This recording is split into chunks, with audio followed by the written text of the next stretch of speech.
Hello दोस्तों, welcome back to apex commerce academy. मैं हूं विकास स्मिथ और आज हम पढ़ेंगे goodwill, meaning, nature, factors, affecting and method of valuation का एमसीक्यू। अगर आप हमारे इस चैनल पे न्यू आए हैं तो कृपया इस चैनल को सब्सक्राइब कर लें। यहाँ आपको कॉमर्स से रिलेटेड बहुत सारे वीडियो उपलब्ध मिलेंगे जो आपके एग्जाम के लिए इंपॉर्टेंट होंगे। तो आइए हम अपने क्वेश्चंस की ओर आते हैं। हाँ, आप चाहें तो कमेंट बॉक्स के माध्यम से आप अपना आंसर पोस्ट कर सकते हैं, जिससे आपको पता चलता रहेगा कि आपको इस सब्जेक्ट के बारे में या इस टॉपिक के बारे में कितना नॉलेज है। तो आइए स्टार्ट करते हैं। क्वेश्चन नंबर 1 में क्या लिखता है कि गुडविल इज ए, ख्याति है, फिक्स्ड एसेट्स। सेकंड ऑप्शन है आपके पास अदृश्य संपत्ति यानी कि invisible assets, A and B दोनों। और लास्ट ऑप्शन है आपके पास नन ऑफ दीज। तो गुडविल कौन सा संपत्ति है ये आपको बताना है। फिक्स्ड एसेट्स है, इनविजिबल है, दोनों है और नन ऑफ दीज में से कोई नहीं है। तो इसका जो राइट आंसर होगा वो होगा ए एंड बी बोथ। ठीक है, ए एंड बी बोथ दोनों है, फिक्स्ड भी है और इनविजिबल भी है। ठीक है, आइए क्वेश्चन नंबर 2 की ओर आते हैं। इसमें क्या लिखता है, पिछले 3 वर्षों के लाभ क्रमशः 6,000, 13,000, 8,000 थे और शुद्ध औसत लाभ के 2 वर्षों के क्रय पर ख्याति होगी। Profit of the list 3 years where rupees 6,000, rupees 13,000 and rupees 8,000 respectively. Goodwill at 2 years purchase of the average net profit will be कितना होगा, 81,000, 27,000, 9,000 और 18,000। तो इसके लिए आपको क्या करना पड़ता है, कैलकुलेशन करना पड़ता है। कैलकुलेशन कैसे करेंगे, तो हम क्या करते हैं, यहाँ जो हमको प्रॉफिट दिया हुआ है उस प्रॉफिट्स को जोड़ते हैं और जितने साल का प्रॉफिट दिया हुआ है उससे हम उसको डिवाइड करते हैं। यानी कि 13, 8 और 6 ये तीनों को जोड़ेंगे और जोड़ने के बाद इसको 3 से डिवाइड करेंगे, क्योंकि 3 साल का प्रॉफिट है। और जो आएगा उसको हम लोग क्या करेंगे, 2 से मल्टीप्लाई करेंगे। इतना करने के बाद आप यहाँ पे मैच करिए कि वो आंसर कौन सा होता है, जो होगा वो आपका राइट आंसर होगा। और इसका जो राइट आंसर होगा वो होगा आपका डी, यानी कि 18,000। ठीक है, आइए क्वेश्चन नंबर 3 की ओर आते हैं। इसमें क्या लिखता है, डॉट डॉट डॉट की प्रकृति की ख्याति की क्षमता निम्न होती है। The capacity of dot dot dot nature of goodwill is law. क्या दिया हुआ है, रैट, कैट, रैबिट और डॉग, यानी कि चूहे, बिल्ली, खरगोश और कुत्ता।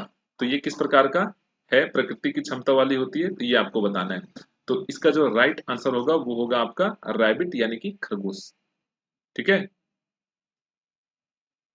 ठीक है, खरगोश की प्रकृति की जो क्षमता होती है वो सबसे ख्याति की निम्न होती है, याद रखिएगा। और अगर सबसे हाई की बात करें तो कौन सा होगा, तो वो होगा आपका कैट। ठीक है, ये भी याद रखिएगा। आइए क्वेश्चन नंबर 4 में आते हैं। इनमें से कौन सी ख्याति के मुख्य सॉरी इनमें से कौन सी ख्याति के मूल्यांकन की विधि नहीं है, which of the following is not a method of valuation of goodwill. तो revaluation method, average profit method, super profit method और कैपिटलाइजेशन मेथड। तो आपको पता है ये तीनों का तीनों हमारा मेथड है, average profit method, super profit method और कैपिटलाइजेशन मेथड। तो कौन सा नहीं है, तो रिवैल्यूएशन मेथड, यानी कि पुनर्मूल्यांकन विधि हमारा गुडविल निकालने का मेथड नहीं है। तो इसका राइट आंसर क्या हो जाएगा, ए।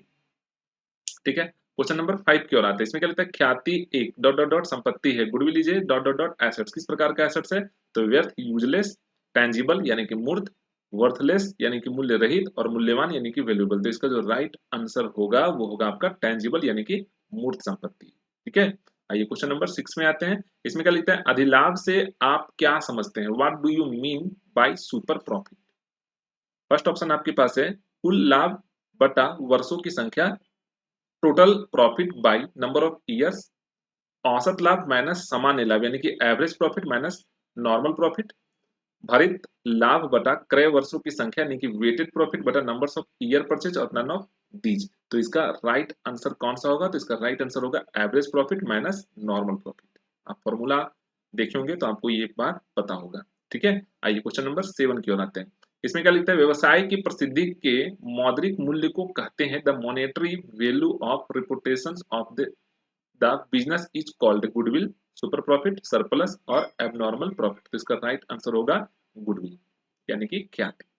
आइए क्वेश्चन नंबर 8 की ओर आते हैं। इसमें क्या लिखता है, वास्तविक लाभ के सामान्य लाभ पर अधिक है the excess of actual profit over the normal profit is called abnormal profit, super profit, fixed profit और कैपिटल प्रॉफिट। तो इसका राइट आंसर होगा कौन सा, तो सुपर प्रॉफिट यानी कि अधिलाभ। क्वेश्चन नंबर 9 की ओर आते हैं। ख्याति के मूल्यांकन की प्रचलित विधि है the popular methods of calculating goodwill is या आर।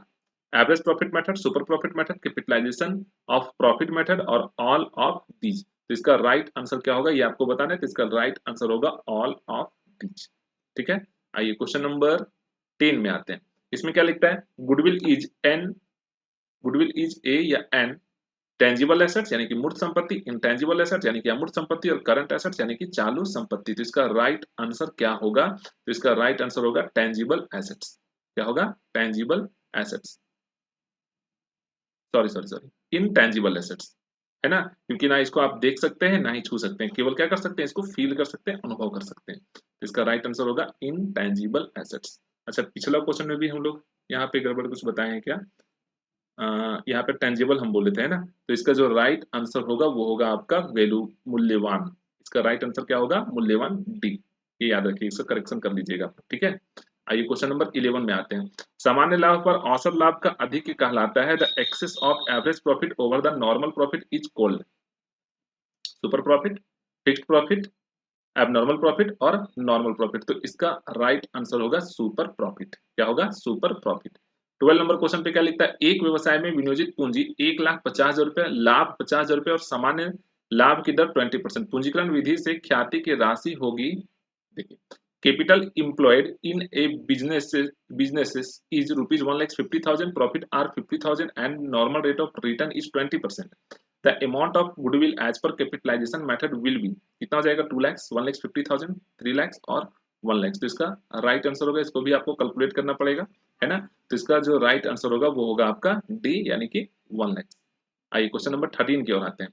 विगत 3 वर्षों के लाभ हैं, कितना, 42,000 है, 39,000 है और 45,000 है, और औसत लाभ के 2 वर्षों के क्रय के आधार पर गुडविल निकालना है आपको। तो क्या करेंगे, तीनों को जोड़ के फिर 3 से डिवाइड करेंगे और इसको 2 से मल्टीप्लाई करेंगे। तो यहाँ पे आपको फिर देखना है किससे मैच कर रहा है, वो आपका राइट आंसर हो जाएगा। तो इसका राइट आंसर जो होगा वो 84,000 होगा। आप लोग कैलकुलेशन करके देख सकते हैं, और अगर कोई डाउट हो तो मुझे कमेंट के माध्यम से बताइएगा, मैं इसको सॉल्व करके भी बताऊंगा आपको, ठीक है।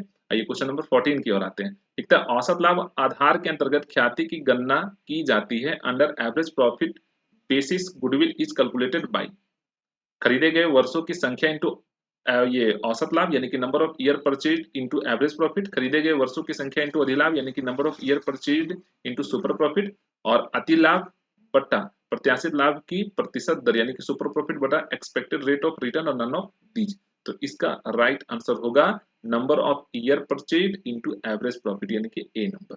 आइए क्वेश्चन नंबर 15 की ओर आते हैं। अधिलाभ आधार के अंतर्गत ख्याति की गणना की जाती है। Under super profit basis goodwill is calculated by, खरीदे गए वर्षों की संख्या इंटू औसत लाभ, number of year purchased into average profit, खरीदे गए वर्षों की संख्या इंटू अधिलाभ यानी कि number of years purchased into super profit, और अति लाभ बटा प्रत्याशित लाभ की दर यानी कि सुपर प्रॉफिट बटा एक्सपेक्टेड रेट ऑफ रिटर्न और नन ऑफ दीज। इनमें से कोई नहीं। तो इसका राइट आंसर क्या होगा, इसका राइट आंसर होगा B, number of year purchased into super profit. और ये हमारा लास्ट क्वेश्चन है और इसके साथ आपका आंसर दिया हुआ है, यहाँ से आप अपना आंसर मिला सकते हैं कि कितना आपने सही टिक लगाया।